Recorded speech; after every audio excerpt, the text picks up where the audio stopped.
to Blacklight Mass Incarceration Show. I am your host, Cierra Cobb. Blacklight Mass Incarceration Show is a space that is used to uplift the unheard voices of the criminal and social justice issues that many face today. Thank you for tuning in. I hope you enjoy.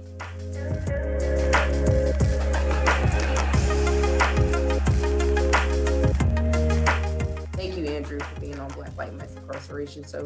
If you just want to give the audience a little introduction about yourself and what you do and how you became a part of podcasting. All right, yeah. So my name is Andrew Dodge. I host Unforbidden Truth.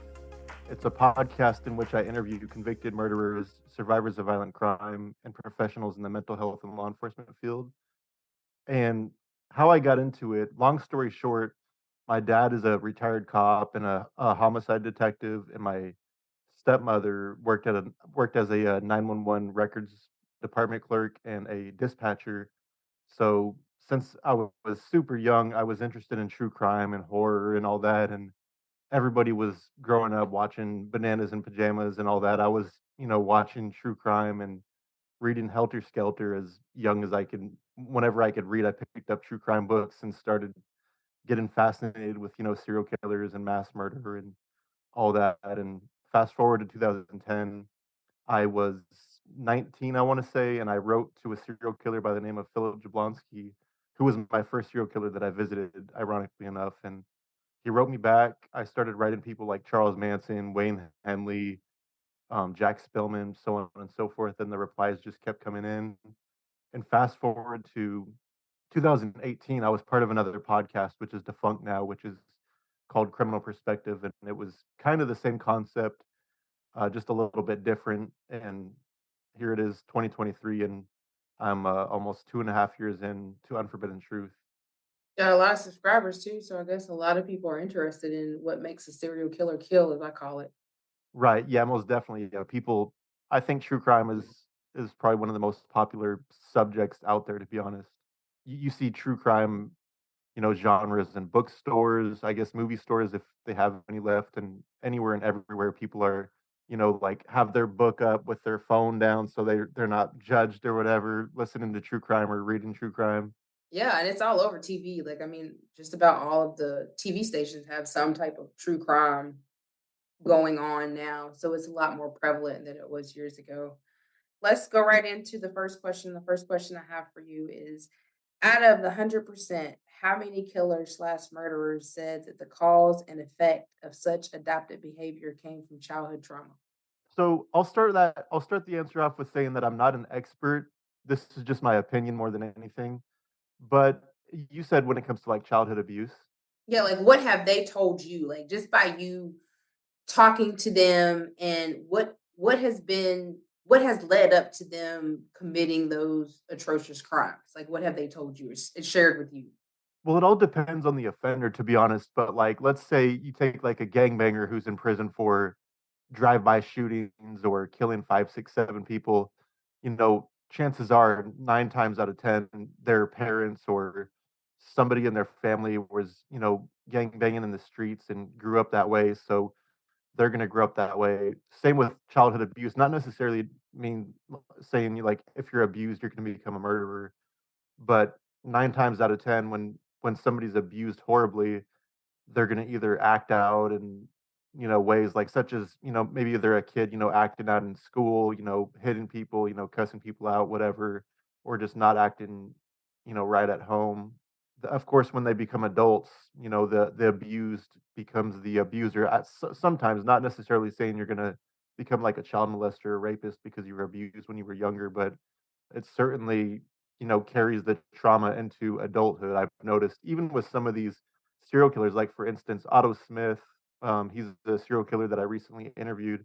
He has two confirmed murders and he claims to have killed 22 people or something like that. And he's very open about his childhood abuse and how it just tore him, limb to limb, up until he was an adult. And he just was so explosive as an adult and just so violent and just so out of control. And he always says that if he had somebody there, looking after him that wasn't abusing him when he was younger, he might have turned out, differently. And it's not to say, again, like if you're abused, you're going to become a murderer or whatever, but I mean, sometimes you could become, like violent or suicidal, homicidal, all that. It just, and obviously mental health is big. Childhood abuse, developing PTSD, and all that later on in life.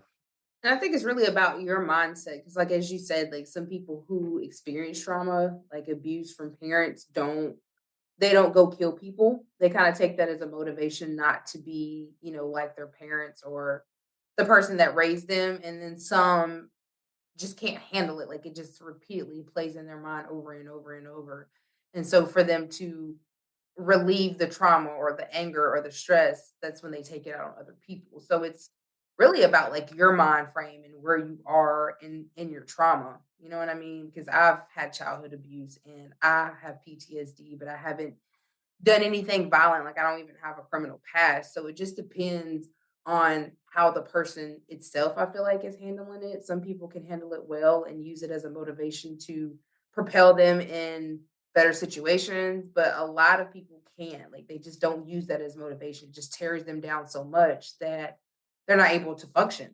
So therefore you have situations like these where people are mass murderers. Right, or for instance, there's a transgender inmate that I just recently interviewed. She's a double murderer, and her first crime was super crazy. So she stabbed her dad and then stabbed her dad's friend or something like that, both of which were molesting her at a young age. She gets life in prison for the first murder. Fast forward a few years after that, stabs somebody on death row or stabs somebody in prison, kills them, ends up on death row. And, that crazy enough, Otto Smith was in the courtroom when her dad was convicted, decades ago. And Otto Smith actually hooked me up with Victoria Drain, the double murderer in Ohio. And it's just a small world because, like Otto always says, the child abusers go to prison, but then you have these children that are broken in foster care or whatever, like probably not being looked after. And once they hit 18, it's like, oh, see you later. Yeah. Go on into the world with no experience and all this trauma and maybe PTSD, and you're just a ticking time bomb at that point. Not necessarily talking violence, but I mean a lot of the time childhood abuse victims end up taking their lives or other people's lives or what have you, and it's a never ending cycle, really. It is, and I've heard because my husband was in the foster care, and so he ran away a lot because the parents that was fostering him, he just didn't connect, and a lot of times didn't feel wanted, and so he was pushed out at 18, like, he left, so he was pushed out actually at 17 and got emancipated, so he was on his own, so that's what prompted him to join a gang was because he didn't have any family support, and then, just going from foster home, parent to parent, it made him leave the foster home early, and so he was out there at 17 on his own with no family support, and so from what he told me, it kinda turned him into, like, this animalistic mind that I have to survive for myself and myself only, and even though he hasn't committed anything heinous, like, he has, robberies and having a gun as a felon, and even what he's in there for now, he didn't do that, but it does turn you into that, but when he got there and he was in anytime in North Carolina when you do a murder, you have to do 2 years automatic in closed custody. So when he got to closed custody, it was just like this animalistic mind, where it was, "I gotta survive, it's me and me only" type of mind, so he wasn't empathetic to anybody else and what they were going through because of what he was forced to go through and the way he was forced to become a survivor, and a lot of times becoming a survivor makes you an animalistic person, which sometimes turns into a lot of violent things, so your environment has a lot to do. I don't think people understand generational trauma has a lot to do with why people are having issues, especially children, because I don't think people understand that when your parents are pregnant with you and they're going through a lot and they're stressed, that stress hormone is on the baby. So a lot of times the babies come out stressed and nervous system is messed up. And because we don't understand that that translates, that's why a lot of children have, behavioral problems at a very young age, like 2 and 3. And so just being able to understand and do more better about the trauma that goes on in America. And so we had an event on Friday that was actually trauma informed to start helping the new lawyers understand that this is not just a job. Like, you are a lawyer and you're representing somebody whose life is at stake. And so you need to start understanding the trauma that they've been through. Even the judges and the prosecutors need to understand that a lot of people are dealing with trauma. Like America is just a traumatized state. You know what I mean? Like it's just so much that always goes on. And so understanding why this crime was committed, not just say, hey, you're a bad person, you're evil, trying to understand from a trauma informed perspective than just a bias informed perspective of why this person committed this crime. And this is why I'm advocating for this person, not to say they didn't do it, but to say they still deserve, a decent sentence, not something that's life without parole or the death penalty. Because let's be honest, when people on the death penalty, like they sit on the death penalty, they sit on the death penalty for 30 years. You know what I mean? Some sit on there and never, they die of natural causes because they're never executed. So, really, what is the point of the death penalty? It's still not going to fix or stop what is going on. You're just incarcerating more people. You're not actually trying to put forth the effort to heal these people. That's why it needs to be a lot of restorative justice in the courtrooms. Right, and a lot of the time, the victims' families don't want the death penalty for the offender, but it's sadly most of the time not up to the victim's family whether the person gets life in prison or the death penalty or what have you. Yeah, it's up to the state. Like the defendant harmed the state. You didn't harm the state. You harmed the victim that you're representing, but yet you let them have no say so in what's going on. And we actually have a lot of victims who parents were murdered or family members were murdered that's in the movement that say, "Hey, we don't want the death penalty." So I think humanizing their voices and also humanizing the people that have committed the crimes, humanizing them and trying to just lead up to show why maybe they committed the crime and not just saying, "Oh, well, they're evil." Because I hear that a lot. Like I watch true crime shows and like, "Oh, well, they're just evil," and I'm like, I mean, that is a possibility, but something took them there. It's not like you're born evil. You know what you know what I mean? Like it's a lot of people are taken there because of what they experienced in life. Going off of that, there's a expert in, childhood abuse. His name is James Garbarino. I'm actually releasing an interview with him next week.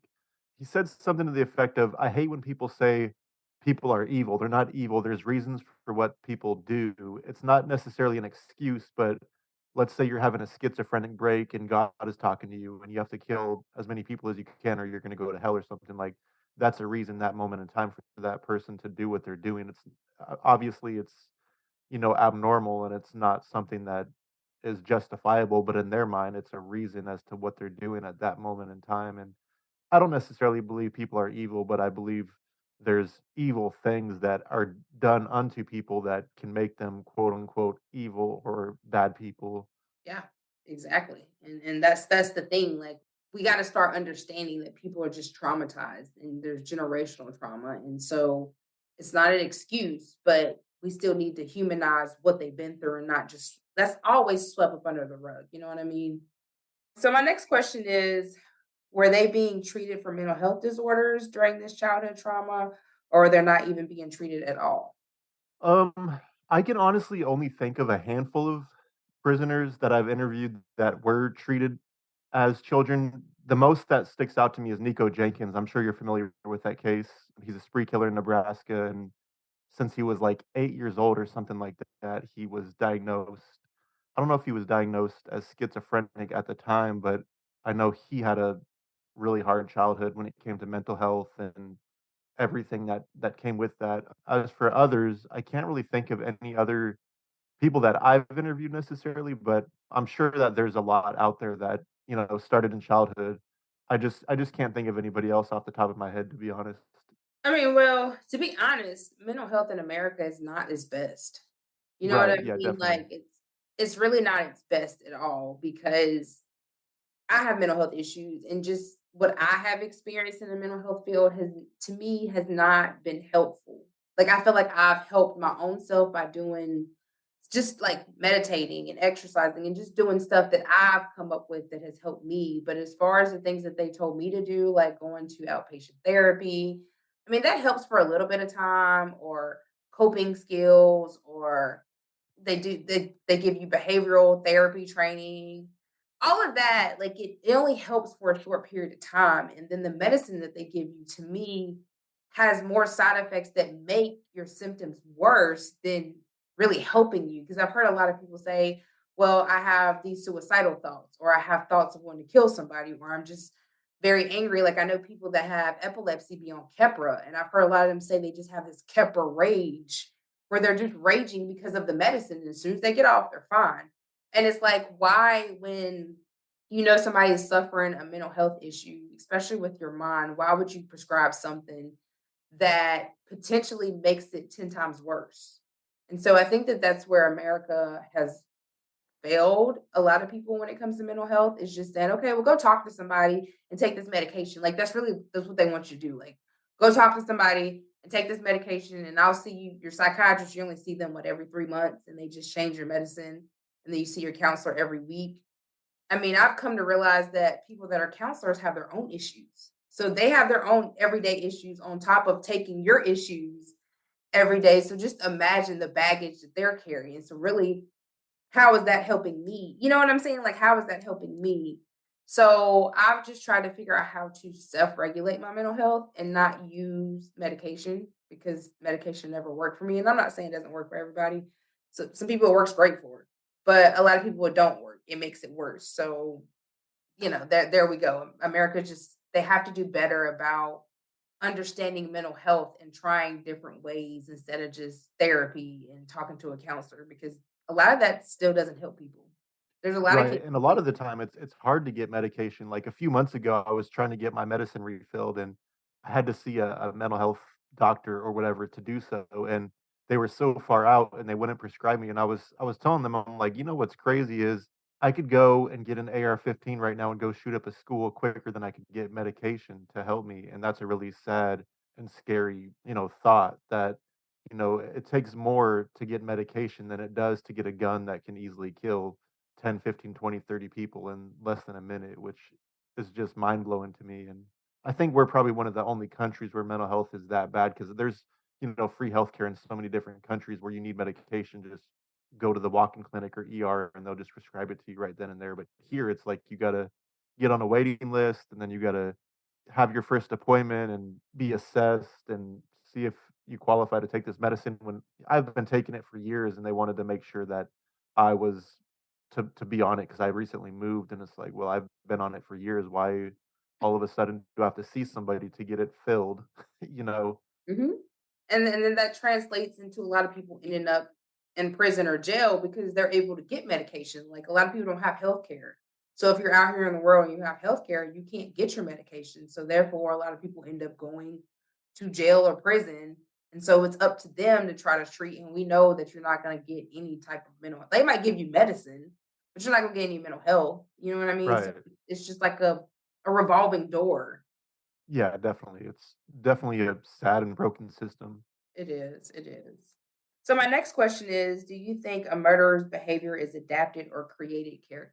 I'd say it's a little bit of both, to be honest. Going back to childhood, I feel childhood is the biggest factor in one's life. I mean, because obviously, if you have a good, loving childhood, chances are you're gonna grow up to be a good person. I mean, not, all the time per se, but if you have a bad childhood or environment around you, I mean, you're gonna grow up like say you grow up in poverty, chances are you're probably gonna live in poverty unless you can somehow make it out of poverty or, going back to like if you're growing up around like gang banging and stuff, chances are you're probably gonna go down that same road or, end up in prison or even worse, dead or so I think it's a little bit of both, to be Oh. honest with you, and I think people are created, or I guess I think murderers are created instead of born. People say, some people are born evil. Hitler was born evil, and Ted Bundy was born evil, but I don't know if I necessarily buy all that. I think they were molded and shaped into this evil, bad person more than just being born with like, I don't know, just genes to kill. I mean, because obviously you look at like Hitler and Ted Bundy, this and that, like their parents weren't serial killers or, mass murderers, whatever. Whether it's something in their brain, obviously there's a lot of talk of brain damage causing, you know, certain things in the head that make you not have like empathy or sympathy. And they argue that that can create like a psychopath or sociopath, or I guess ASPD is the word now. But yeah, I think it's a mixture of both. Yeah, and I mean, your environment has a lot to do with, the chemical imbalance. A lot of it be chemical imbalance in your brain and just not having the right nutrition whether, your parents didn't give you the right nutrition when you're pregnant or you're just not getting the right nutrition. A lot of that is a brain imbalance, chemical imbalance that causes a lot of these mental health disorders besides childhood trauma. So yeah, I don't think people are born evil. I just think that it's a little bit of both. They're created and they're adaptive. Because let's say if you have a parent who molests you and who's out here just doing the most, you can adapt that behavior because you're mimicking what your parent is doing. And then you have some that are created because they're created from the environment that they're around. You know what I mean? So yeah, it is a little bit of both. Do you feel as though those adapted or created behaviors can be reprogrammed to positive results? And do you think they deserve a second chance? If so, why? When it comes to the positive results aspect, I mean, there's been lifers and people on death row that have had their sentences reduced and been released into society that have been productive, citizens. Like, for instance, I don't know how productive he is right now, but Tommy Cocorales, one of the four Chicago Rippers, was released a few years ago, and they supposedly killed, I don't know, like 10, 15 prostitutes, tortured them, cut their breasts off while they were alive and whatnot. And he's walking the streets now, and he had like a 60, 70, 80 something year sentence, something like that. And he's walking the streets now, and he's a free man. And I don't know how much he's changed or if he has or not, but like take somebody that was a juvenile, say 15, 16, 17 years old, that say killed somebody in cold blood or shot up a school or something like that. Your brain isn't fully developed until you're what, like 21, 23, something like Well, it that. depends. I know with women it's a little earlier, but with men, their brain doesn't fully develop until they're in their 30s. Right, right. So, yeah, I think people can change, but it's up to the person, to be honest. But at the same time, if you throw somebody, say, in a supermax or solitary confinement, 23/7 or 24/7, have a bathroom and shower in their cell, I mean, you can't really expect somebody to change in those conditions. I mean, it's almost like throwing a Rottweiler or a pit bull in a cage all day long, feeding them, letting them piss and shit in the cage, and then expecting them to be friendly and loving when you take them out to play. It's like that's not how it works. Yeah. And when it comes to life sentences, I think I don't know. I'm kind of torn. I think life sentences are good in the sense for people that can never be rehabilitated. Like, let's say Gary Ridgway, Ted Bundy, Sam Little, like the worst of the worst. Where like say you've killed like 30 something people. I think chances are there's little to no room for rehabilitation. But at the same time, I have an article pulled up. A French serial killer, Charles Sobra, he was released on December 23rd, 2022, and I think he's suspected of killing like over a dozen people in Nepal, and he was released. In a lot of countries, life sentences aren't really life sentences. They're like, say, 15, 20 years, 30 years, 40 years at the most. Like, I talked to a serial killer, a self proclaimed hitman in Panama, and he's doing like a 46-year prison sentence, I believe, something like that, for killing five people. And he'll be out one day. But if he was in America, he'd either get the death penalty or life without Right. parole. And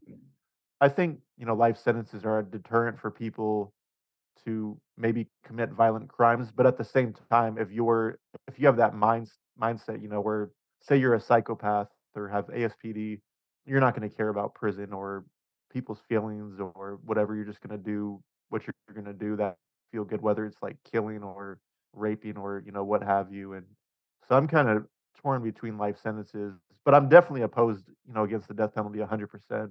But I feel that life sentences are necessarily in some cases, for like again, Richard Ramirez, Sam Little, where it's just like if you get out again, you're just gonna go and Do rape it and kill a again. woman or kill some kids. Like, yeah, you don't ever need to get out. I'm not gonna well, I am torn. I feel like so the life sentence thing, I guess I feel like they should still be in a place where they're getting some type whether it's working or not, I still feel like there should be some type of rehabilitation, like, even though we know that they're not able to live amongst, regular population, I still feel like instead of it being a prison with life sentences, I think that there still should be, like, a decent mental hospital to keep them in, where they're still getting some type of rehabilitation. They're still, treated like a human in some sense instead of just saying, okay, well, you're evil. There's no hope for you. We're just going to throw you in prison and treat you like whatever. I still think that there should be some type of rehabilitation because you never know. You never know if you offer these people true rehabilitation where it could really take them, like, there are some people who are just lost causes, don't get me wrong, and there's no bringing them back. But I feel like if we try to at least give them some type of real rehabilitation, I feel like that there is some chance. Now, not saying they need to be out here among us, but I feel like they still should be somewhere where they're humanized and not dehumanized, and that's what Right, prison. I've always thought that, like, they should create a community of, like, and, like, say, a wall, like, 500 feet high or something like that, where they put, convicted murderers, serial killers, or what have you, like, in this community where they all can mingle among each other and, it's like rapists and murderers and say you have, like, a 1,000-year sentence, just put them in this community or let them not serve in the military or anything like that, but maybe do things that everyday people don't wanna do, but put them in a setting where I mean, have, like, a tower with snipers or whatever to make sure they don't escape. I know that there's communities of sex offenders like that, where they're constantly watched and monitored, and I think something like that could be successful, but then again, all it would take is just one person escaping and going on a killing spree, whatever, then it would just ruin Well, it for hell, why everybody. not put them in the military? You know? Right. Well, you'd have to I mean, you would have to make sure that they didn't have weapons or anything. Like, let's say you take, like, a serial killer, mass murderer, all it takes is a few seconds for somebody to, turn on your own camp, like Robert Bales or Hassan Akbar, like, it would be terrible if there were another situation like that that was to unfold. That is true, that is true. Would you say the most murderers slash killers are smart and intelligent? And would you say that trauma to be the root cause of such influential behavior by adult murderers? Yeah, I think a lot of them are very smart and intelligent and conniving and manipulative. Some of them can be very manipulative and conniving, and then, of course, you've got some that are just not so smart. Like, what is it? Brian Walsh, this guy who was Googling 12 different ways on how to dismember a body, whatever. Like, that's not very smart at the end of the day. But, um, and you said, what was the second part of that question? And the second part, would you say that trauma to be the root cause of such influential behaviors by adult murderers? Yeah, I would say trauma mixed with mental health, mixed with, drug and alcohol abuse for sure. It just depends really, I think. And I mean, if you ask certain people in prison, that are convicted of murder, let's take serial killers for instance. Those are like the worst of the worst offenders, right? And chances are 9 times out of 10, they'll tell you that they had a horrible childhood, which probably is true because who wants to go rape and kill, a bunch of women or children, for that matter? I mean, something had to have happened to them, or you would think for them to do something so horrible and atrocious and yeah, I'd say trauma, drugs, and mental health would definitely play a part in, like, violent acts and adults and juveniles at that as well. I mean, you gotta habilitate somebody, or I guess somebody that's younger, you gotta habilitate them before they can be rehabilitated because it's just like sentencing when they used to sentence juveniles to death row, how can you rehabilitate somebody if they haven't been habilitated if they're so young? It's like rehabilitating somebody that never had a chance, and to me, that's like just throwing them to the wolves and just being like, "Oh, whatever, like, you're a lost cause. We're not even gonna attempt to try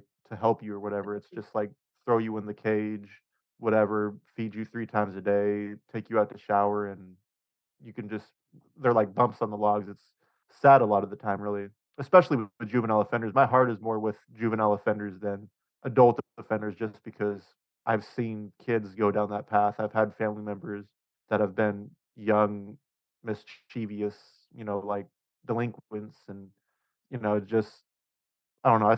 I think it all starts with the juveniles, and that's what I always hear from all these prisoners is, you got to start with the juvenile justice system. You got to make sure you're doing them right and treating them. Don't treat juveniles like adults and yada yada yada. Which in some cases, I mean, you would have to, like for instance, say Nicholas Cruz, who killed what 20, 30 people at a school. I mean, but then at the same time, kids are kids, and I don't feel like they should be putting a 16-year-old in a prison. Like, for instance, Erica Hainstock, a transgender school shooter, was sent to prison, I think, when at the time he was 16. And he said the first day he got there, he got raped as soon as he got to prison. And he had to fight every single day, until he turned like 18, 19, 20 years old. And It's just, really sad, and a lot of people don't care, like, "Oh, you killed somebody, you killed a principal at school," like, who cares what happens to you? That's the mindset of a lot of these officers and Judges administration people and in prisons, they yeah. just don't care a lot of the time. The rare handfuls that do care, that it's almost like good police officers, if you speak up and try to do something, chances are you're probably gonna get, chastised or lose your job or whatever, and s the politics involved, I guess. The politics, I think the politics has a lot to do with, well, not think, but it is. The politics has a lot to do with criminal justice. Instead of it being true criminal justice, it's based more around politics and who's tougher on crime and not about, well, let's really look into the, especially children. And I don't know if you know, but North Carolina, before we changed the law, last year, we were able to convict 6-year-olds. 6-year-olds now. That's 6-year-olds were crazy. able to go to court and be convicted of a crime if they committed a crime.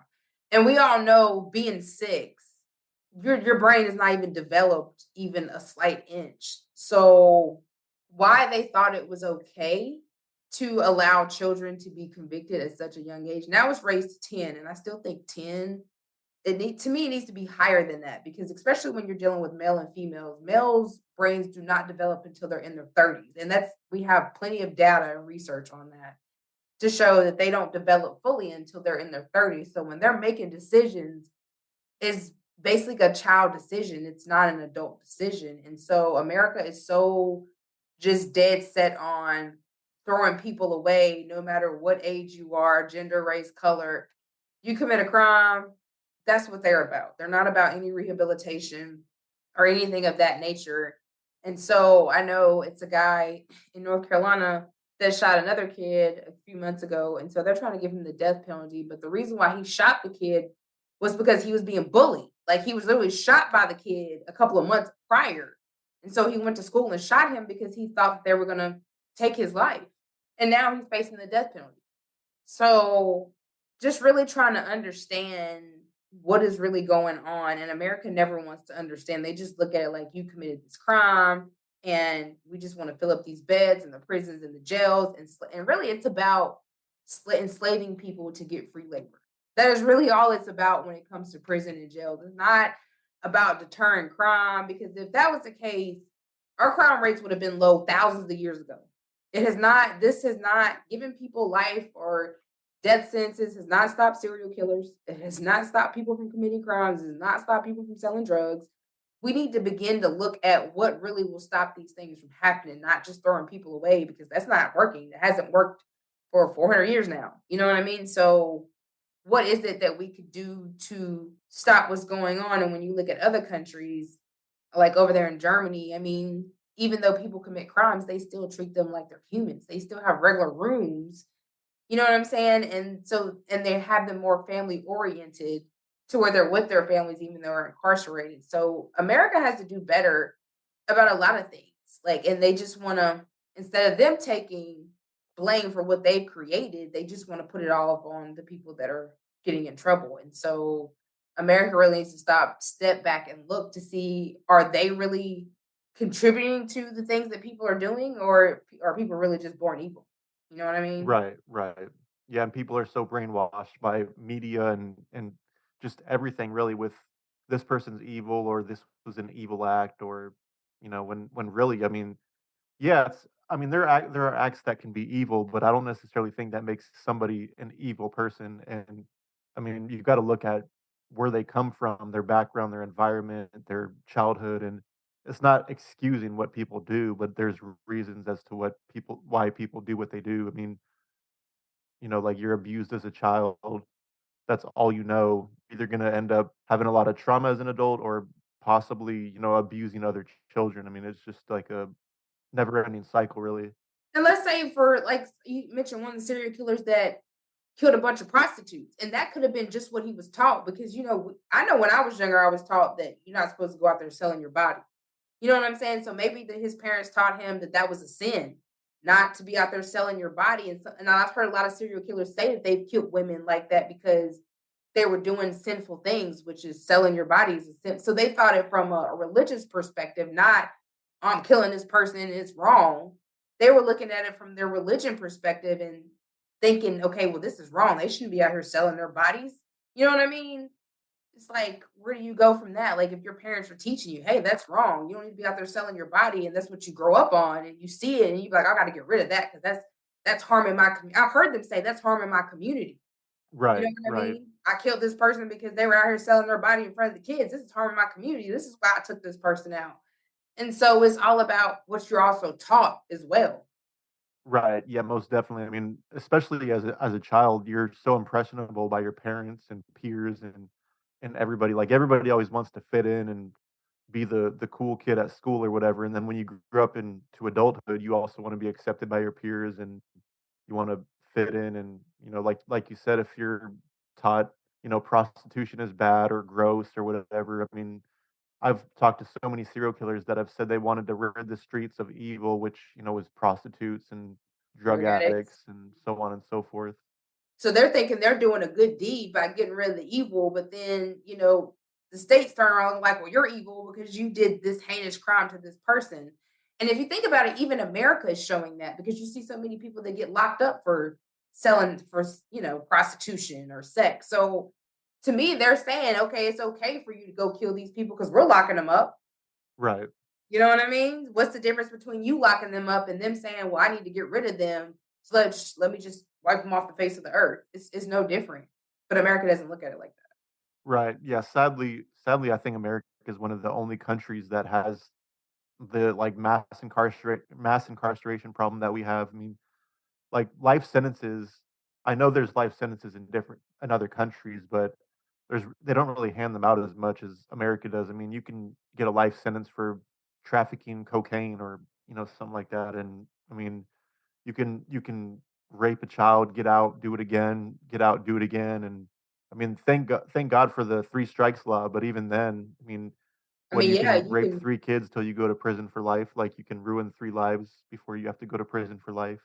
or It's either you can steal 3 times and still get a life sentence because you stole 3 different times, and that's right, considered an habitual felony. You see what I'm saying? So you can get long sentences for really things that are minute. And some things aren't, but some things are minute that you can get a life sentence for in America. But that's because America bases their production off of body autonomy and free slave labor. Like that's the reason why, because other countries don't depend on body autonomy to make their income, and America does. So my last question, would you say anybody can be a murderer or adapt the behavior? If yes, why do you suspect they don't give violent offenders second chances, but rather let a child molester or a rapist free than a person that kills someone in defense or etc.?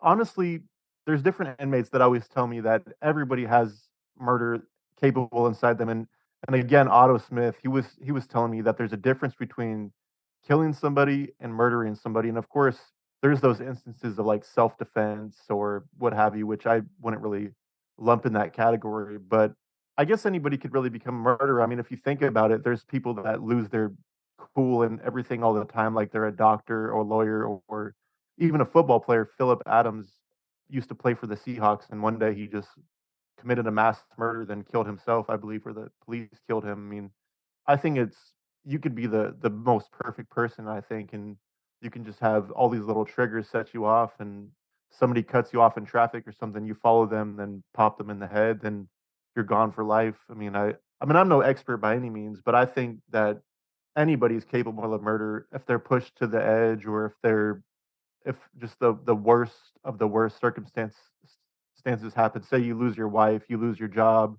you lose your kids, your car gets repossessed, you literally lose everything overnight. I think that would trigger anybody into not necessarily killing somebody, but being very, on the edge and violent, and anybody says something to you that's like out of pocket, you just snap on them, and I think everybody has it in them to possibly kill somebody. Like if you're pushed to the edge, not necessarily saying if you lose all that, you're going to end up killing somebody because some people's self control is way better than others.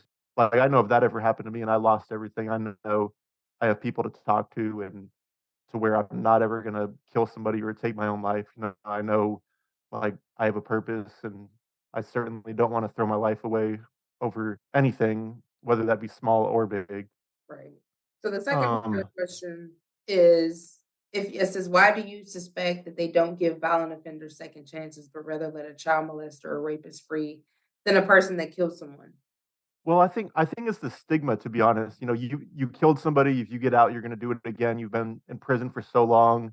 You're probably institutionalized. You know, it's just the I guess you could say like the common myths and superstitions of prison. You know, like you've been in prison for 25 years. You know, you're probably an animal. You get out, you're gonna probably reoffend and go back to prison. And I don't understand why they give.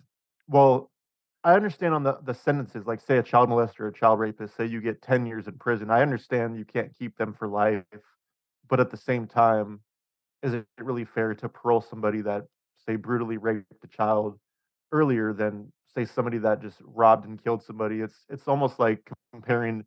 I mean, I'm not saying apples to oranges, of course, because I'm not saying raping a child is the same as killing like an adult or whatever, but I've never understood why you can get 5 years for molesting, 5 kids, but then life without parole for, say, robbing a store or whatever, then it goes wrong and you kill somebody. Obviously, that's a horrible thing and somebody lost their life at the end of the day, but I think and of course, there's extenuating circumstances in some cases, like, say, you're like a felon or gang related or whatever, that enhances your charges and enhances your sentences and so on and so forth. But yeah, I guess it's just that the $1,000,000 question is why can you continually go out and rape or harm others, but a homicide carries a life sentence or death sentence, and I guess it just depends really at the end of the day how it was committed and so on and so forth. Because there's some, I mean, there was a police officer just killed in some state. I think it was with like a vehicle or something, and the woman got like 8 years in prison or something like that. And you would think she'd get the death penalty or life without parole, especially Getting involving a public official. But it just, yeah, I guess it just is really weird and strange. And I think we're one of the only countries that are quick to hand out death sentences and life sentences. And for instance, a RICO charge can get you a life sentence, and conspiracy can get you life, even if you're not a part of a gang or whatever, you can just happen to be walking in the wrong neighborhood with wearing all red or all blue and just happen to get picked up and right. Felony murder is the same way. Like you could just be with somebody and they commit the murder and you not know, and then you're convicted just as long as they are. So yeah, I mean, I've never understood that either because I've known several people that's gotten out that were sex offenders that reoffended once they got out. And to me, it's no different because if you're still not rehabilitating that person, rehabilitation needs to be started ASAP if you are molesting children. Because I feel like that there's something in your brain that's causing your sex drive to be way higher than what it's supposed to be. And so I don't think that just letting somebody who is molested or raped somebody right back out on the streets 8, 9, 10 years later with no rehabilitation is any better than letting somebody out that murdered somebody because you got people that's murdered people before that's got out and they've lived a perfect life after. It was just that one mistake. And then you have some who that's just their drive and their thrill. So I think that there needs to be a tougher sentence because I mean, honestly, if you're raping a child, you're taking that child's life from them. So to me, right, yeah, most definitely. you're killing them technically. You know what I'm saying? You're killing them on the inside because they don't know who they are anymore. And so I don't see a difference between murdering somebody, taking somebody's life, than you molesting or raping a child or a female because that is that's just as much trauma as it is killing somebody or losing a loved one to death. So I think that there should be just as much stipulations for somebody that raped or molested somebody than it's just as somebody that killed somebody. It Right, shouldn't be. yeah, most definitely. I've always thought that you shouldn't get 3 strikes when it comes to raping or molesting. I think it should just be, you offend more than one time, you're done because, I mean, how many kids do you have to rape in order to go to prison for life, like, like, for instance, there's a guy that I interviewed who used to be on death row in Indiana. He molested like 20 something kids and he killed a kid and did horrible things to his body afterwards, like ejaculated on him and everything. And he's doing life without parole now. But, why did it take molesting 20 something kids and then killing a kid to go to death row, or get life in prison? Like, What was it's his like motivating factor?